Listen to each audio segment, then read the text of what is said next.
വിലക്ക് ലംഘിച്ച് ചേലക്കരയിൽ പി വി അൻവർ എംഎൽഎയുടെ നാടകീയ വാർത്താ സമ്മേളനം. തെരഞ്ഞെടുപ്പ് കമ്മീഷൻ ഉദ്യോഗസ്ഥൻ എത്തി വാർത്താ സമ്മേളനം നിർത്തണമെന്ന് നിർദ്ദേശിച്ചെങ്കിലും ചട്ടലംഘനമില്ല എന്നായിരുന്നു പി വി അൻവറിന്റെ വാദം. എന്താണ് വയലേറ്റ് ചെയ്യുന്നത്?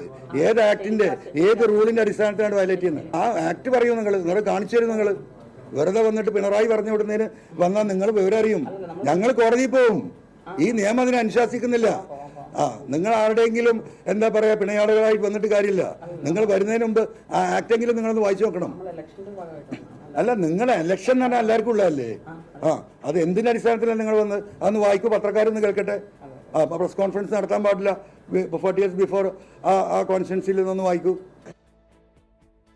പി വി അൻവർ ചട്ടം ലംഘിച്ചു എന്നാണ് തെരഞ്ഞെടുപ്പ് കമ്മീഷൻ വ്യക്തമാക്കുന്നത്. അടിയന്തര നടപടി ഉണ്ടാകുമെന്നും ഉദ്യോഗസ്ഥർ അറിയിച്ചു. ഇല്ല, അത് കമ്മീഷൻ തീരുമാനിച്ചിട്ട് നമ്മൾ റിപ്പോർട്ട് കൊടുത്തിട്ടുണ്ട്. റിപ്പോർട്ട് കൊടുത്തിട്ടുണ്ട്. എന്താണ് ബാക്കിയുള്ള റിപ്പോർട്ട് കൊടുത്തിട്ടുണ്ട്. വാർത്താ സമ്മേളനം ഈ സമയത്ത് ഒഴിവാക്കണം എന്നുള്ളതാണ്. അപ്പോൾ അത് റിപ്പോർട്ട് ചെയ്തിട്ടുണ്ട്. അപ്പോൾ തുടർന്നുള്ള നടപടികളുണ്ടാവും. അവർ തീരുമാനിച്ചിട്ട് ചെയ്യുന്നുണ്ട്. അപ്പോൾ നമ്മൾ മുകളിലുള്ള അധികാരികളെ അറിയിച്ചിട്ടുണ്ട്. ഇങ്ങോട്ട് എത്തുന്നില്ല. ബാക്കി തുടർ നടപടികൾ ഉണ്ടാവും എന്തായാലും. ശ്രീകാന്ത് വിശദാംശങ്ങളുമായി ചേരുന്നു ചേലക്കരയിൽ നിന്ന്. ശ്രീകാന്ത്, ഈ വാർത്താ സമ്മേളനം നിർത്തണമെന്ന് തെരഞ്ഞെടുപ്പ് കമ്മീഷൻ ഉദ്യോഗസ്ഥർ ഇടയ്ക്ക് വന്ന് പറയുന്നു. ആ ഘട്ടത്തിൽ അൻവർ അതിനെ തടസ്സപ്പെടുത്തുന്നു. വാർത്താ സമ്മേളനം തുടരുന്നു. മുകളിലേക്ക് റിപ്പോർട്ട് പോകുന്നു. എന്തായിരിക്കും തുടർ നടപടി? എന്തെങ്കിലും വിവരങ്ങളുണ്ടോ ഈ ഘട്ടത്തിൽ?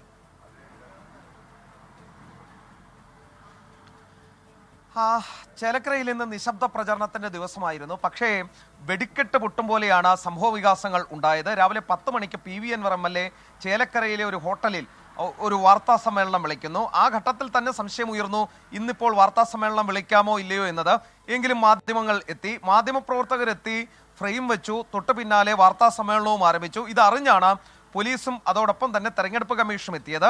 തെരഞ്ഞെടുപ്പ് കമ്മീഷൻ ഉദ്യോഗസ്ഥർ പി വി അൻവർ എംഎൽഎക്ക് നോട്ടീസ് നൽകി. നോട്ടീസ് നൽകിയെങ്കിലും പി വി അൻവർ എംഎൽഎ അത് കൈപ്പറ്റാനോ ഏതെങ്കിലും തരത്തിൽ അതിനോട് സഹകരിക്കാനോ തയ്യാറായില്ല. എന്തടിസ്ഥാനത്തിലാണ് തനിക്ക് നോട്ടീസ് നൽകുന്നത്? ഏത് ചട്ടമാണ് താൻ ലംഘിച്ചത്? മാധ്യമങ്ങളുടെ മുന്നിൽ വെച്ചത് വായിക്കൂ തുടങ്ങിയ ചോദ്യങ്ങളാണ് പി വി അൻവർ ഉന്നയിക്കുകയുണ്ടായത്. തെരഞ്ഞെടുപ്പ് കമ്മീഷൻ ഉദ്യോഗസ്ഥർ ചില ചട്ടങ്ങൾ പി വി അൻവറിനോട് പറയുകയുണ്ടായി. പക്ഷേ അൻവർ തന്റെ വാർത്താ സമ്മേളനം തുടരുകയാണ് ചെയ്തത്. പുറത്തിറങ്ങി ഈ തെരഞ്ഞെടുപ്പ് കമ്മീഷൻ ഉദ്യോഗസ്ഥർ ഹോട്ടലിന് പുറത്തിറങ്ങി പിന്നെ നിലയുറപ്പിച്ചു. തൊട്ടു പിന്നാലെ പോലീസും എത്തി. അതിനുശേഷം നമ്മൾ സംസാരിച്ചപ്പോൾ തെരഞ്ഞെടുപ്പ് കമ്മീഷൻ ഉദ്യോഗസ്ഥർ പറഞ്ഞത് ഇതുമായി ബന്ധപ്പെട്ട് റിപ്പോർട്ട് നൽകിയിട്ടുണ്ട്. റിപ്പോർട്ടിന്മേൽ തുടർ നടപടി ഉണ്ടാകും. വാർത്താ സമ്മേളനം നടത്തുന്നതിന് ചട്ടമില്ല എന്നുള്ളതാണ് അവർ ചൂണ്ടിക്കാണിക്കുന്നത്. പക്ഷെ അത് ഏത് ചട്ടമാണെന്ന് വ്യക്തമാക്കാൻ തെരഞ്ഞെടുപ്പ് കമ്മീഷൻ തയ്യാറായില്ല. നടപടി ഉണ്ടാകും എന്നറിയിച്ചതല്ലാതെ ഇതുവരെയും നടപടികൾ ഒന്നും തന്നെ ഉണ്ടായിട്ടില്ല. അതിനുശേഷം പി വി അൻവർ പുറത്തിറങ്ങി ഇവിടെ നിന്നും പോവുകയും ചെയ്തു. നിലവിൽ അദ്ദേഹം ചേലക്കരയിൽ ഉണ്ടോ ഇല്ലയോ എന്ന് സ്ഥിരീകരിക്കാനായിട്ടില്ല. ഇവിടെ നിന്നും പോവുകയാണോ എന്ന് ചോദിച്ചപ്പോൾ തൽക്കാലം മടങ്ങുന്നു, വേണമെങ്കിൽ നിൽക്കാം എന്നുള്ള ഒരു മറുപടി മാത്രമാണ് അദ്ദേഹത്തിൽ നിന്നും ഉണ്ടായത്. എന്തായാലും അത്യന്തം നാടകീയമായിരുന്നു സംഭവ വികാസങ്ങൾ. എന്തും സംഭവിക്കാം എന്നുള്ള അവസ്ഥയിലായിരുന്നു. ഒരു പക്ഷേ അറസ്റ്റിലേക്ക് വരെ കാര്യങ്ങൾ പോയേക്കാമായിരുന്നു. കാരണം ജാമ്യമില്ലാ വകുപ്പ് പ്രകാരം പി വി അൻവറിനെതിരെ നേരത്തെ ഒരു കേസുണ്ട്. ശരി ശ്രീകാന്ത്, എന്തായാലും ചട്ടലംഘനമാണെന്ന് തെരഞ്ഞെടുപ്പ് കമ്മീഷൻ ഉദ്യോഗസ്ഥർ ആവർത്തിച്ചു പറയുന്നു. എന്താണ് നടപടി ഉണ്ടാവുക എന്നറിയില്ല. പി വി അൻവർ മണ്ഡലത്തിലുണ്ടായിരുന്നു, അവിടെ നിന്ന് പോയിട്ടുണ്ടോ എന്നും അറിയില്ല. പക്ഷേ തുടർ നടപടി ഉണ്ടാകുമെന്ന് തെരഞ്ഞെടുപ്പ് കമ്മീഷൻ ഉദ്യോഗസ്ഥർ വ്യക്തമാക്കുകയാണ്.